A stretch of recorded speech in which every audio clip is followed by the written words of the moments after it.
I'm not as good as others think I am, and other people think I'm worse than I actually am. A client said that to me a few months ago, and I wrote it down because I'd basically heard a version of it from almost everyone I'd talked to all year. Two beliefs running at the same time, both at low volume. One quietly throws out every good thing anyone tells you. The other turns up the volume on every piece of criticism. Together, they build a room that no real information can get into. I've spent 6 months in that room with people. Different jobs, different cities, different titles, and the same 5 things keep walking into my Zoom room.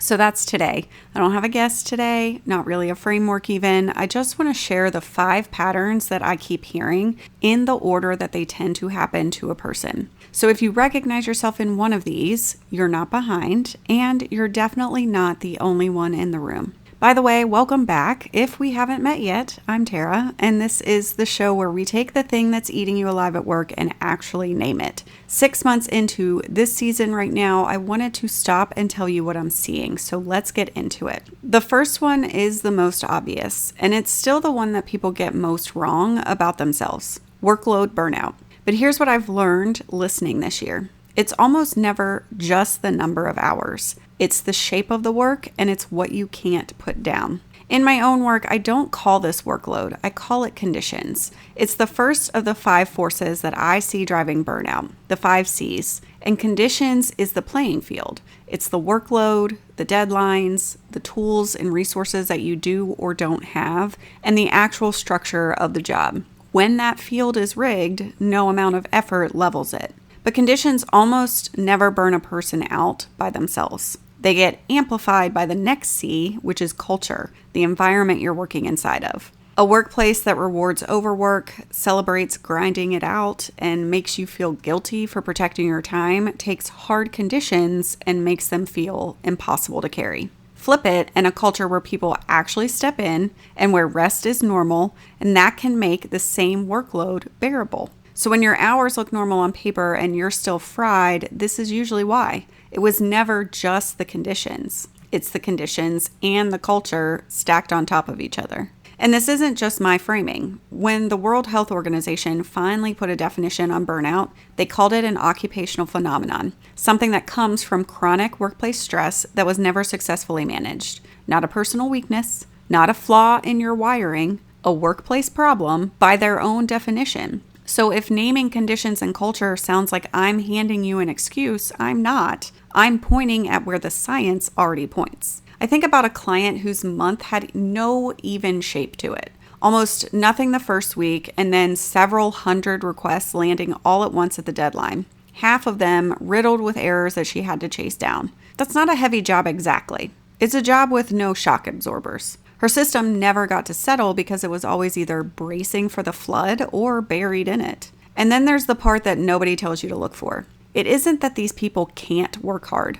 It's that they can't stop caring, even when the thing was never theirs to carry. That's the engine. The work piles up on the outside, and their own standards then weld their hands to it on the inside. So when I ask the ones who climb out of this what actually changed for them, it's almost never, well, I found more time. It's that they stopped raising their hand for everything and stopped overcommitting out of reflex. They're not working less because they suddenly care less, but they're working less because they finally stopped volunteering to be the person who catches everything. The second pattern is the one that people are most afraid to say out loud because it feels like an excuse: manager-driven burnout. And I want to be careful here because this is rarely a cartoon villain. It's much subtler than that and much more corrosive. Here's the thing that should make all of us take this seriously. Gallup has been studying this for decades across something like 180,000 business units, and their single most repeated finding is that 70% of the variance in a team's engagement comes down to one factor: the manager. Not the company, not the perks, and not the mission statement. 70% is tied to one person. So when someone tells me that their manager is the problem, I don't hear an excuse. I hear the most likely explanation. And here's a newer number that stopped me cold. The Workforce Institute at UKG surveyed thousands of people across 10 countries and found that your manager affects your mental health about as much as your spouse does. Can you believe that? So in the 5 C's, this whole pattern is really culture, and not the culture written on the careers page. It's the culture of the few feet around your manager, because for most people, that's the only culture they ever actually touch. And here's the piece I keep seeing lately, and I think it's a lot of what that 70% actually is. Most of these managers aren't withholding feedback.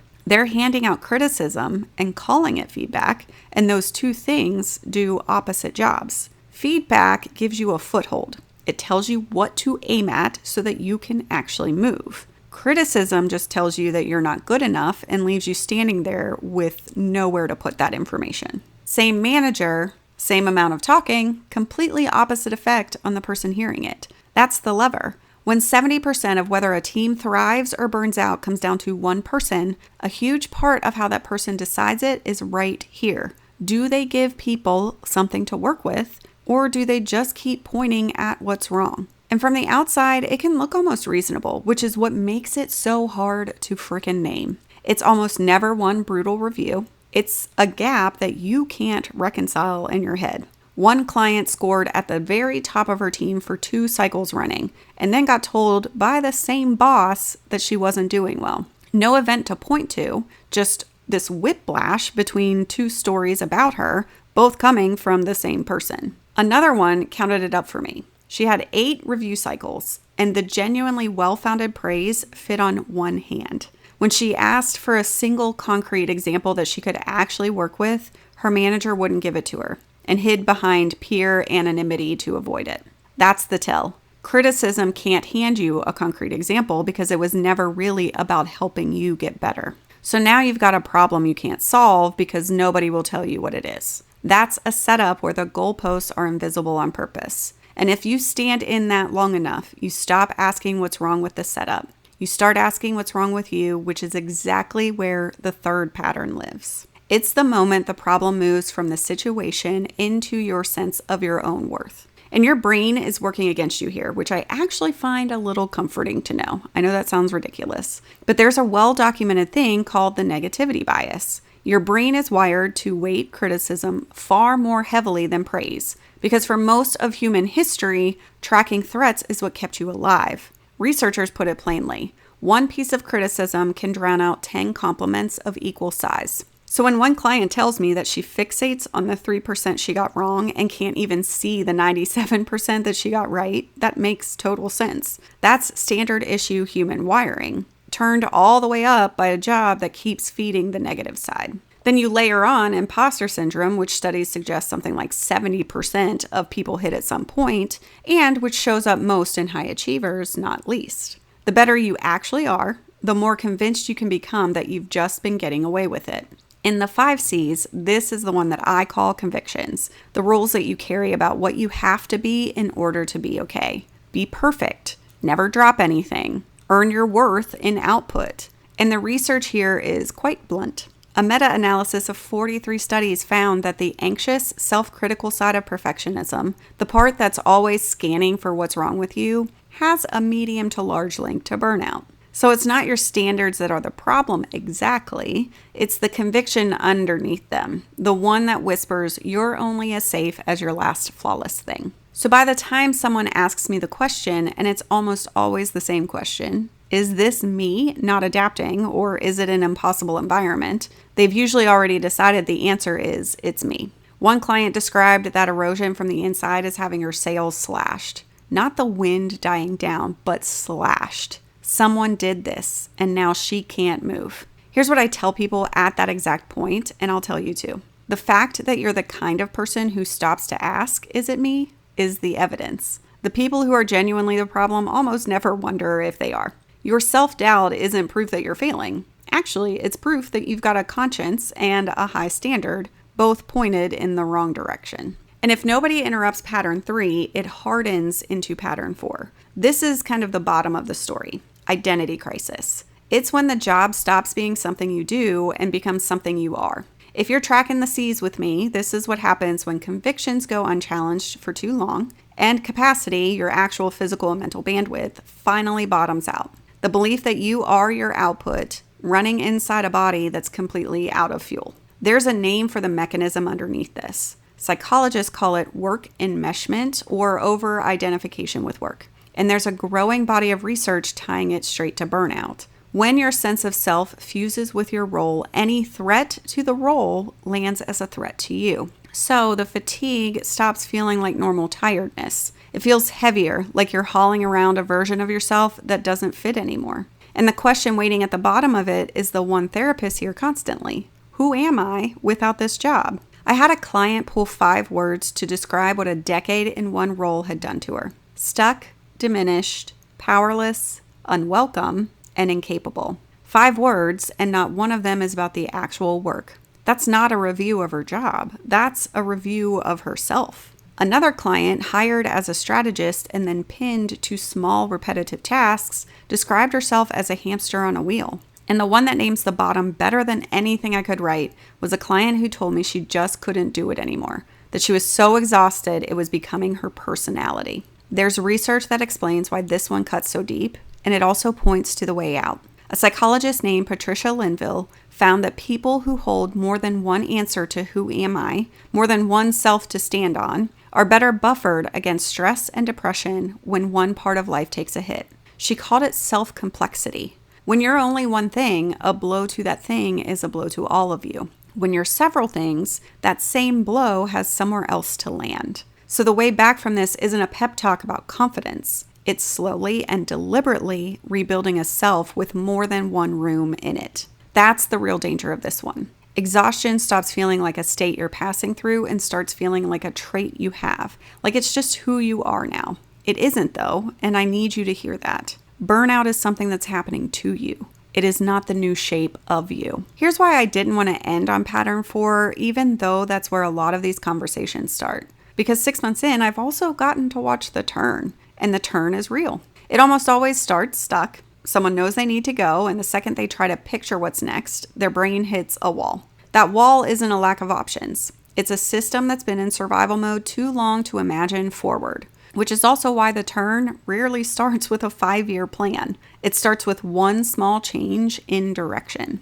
And there's good science under this. Psychologists separate 2 kinds of motivation. Avoidance, which is moving away from something that feels bad, and approach, which is moving towards something you actually want. They sound almost the same, but the research is consistent that approach motivation tracks with higher job satisfaction, while avoidance motivation tracks with the opposite. Running away is panic, and panic picks badly. Running toward is choice, and choice can actually aim. My favorite version of this from the last 6 months was a client who reframed her entire move as running towards something instead of running away from something. Same decision to leave, but completely different fuel. And you don't always have to quit to start the turn. There's a whole body of research on something called job crafting, where people make small, deliberate changes to the shape of their own role, what they spend time on, who they spend it with, and how they understand why it matters. Those small changes track with more engagement and less burnout, often with no change of job at all. That's the C I call choices. Burnout's favorite lie is that you don't have any. The turn starts the second you make one on purpose, even if it's a very tiny, minuscule one. And the people who get this one right don't wait until they feel confident to move. They change what they're moving toward first, and the confidence shows up later on the way. So those are the 5. Workload that has no off switch, a manager who keeps moving the line, the slow slide into blaming yourself, the point where you lose track of who you are, and then the turn. And if you've been keeping count, you just walked the whole framework I used to map this stuff, the 5 C's. Conditions and culture in that first stretch about the work and the manager, convictions in the slide into self-blame, capacity at the very bottom, and then choices in the turn. 5 stories, and the entire diagnostic was hiding inside them. And if you go looking for the one thread that ties all 5 together, it's this. One client put it better than I ever could. She'd been in it so long that she genuinely couldn't tell anymore what was the situation and what was her. That's the whole job, honestly. Not fixing you, because you're mostly not the thing that's broken. The work is in helping you tell the difference again. What's the environment and what's actually you? Because once you can see that line, you get to stop carrying the parts that were never yours. That's what the next 6 months of this show is about. If any of these 5 landed a little too close, that isn't a diagnosis, it's a starting point. And you're not in the room alone. Now I'll see you next time. Take care and make good choices.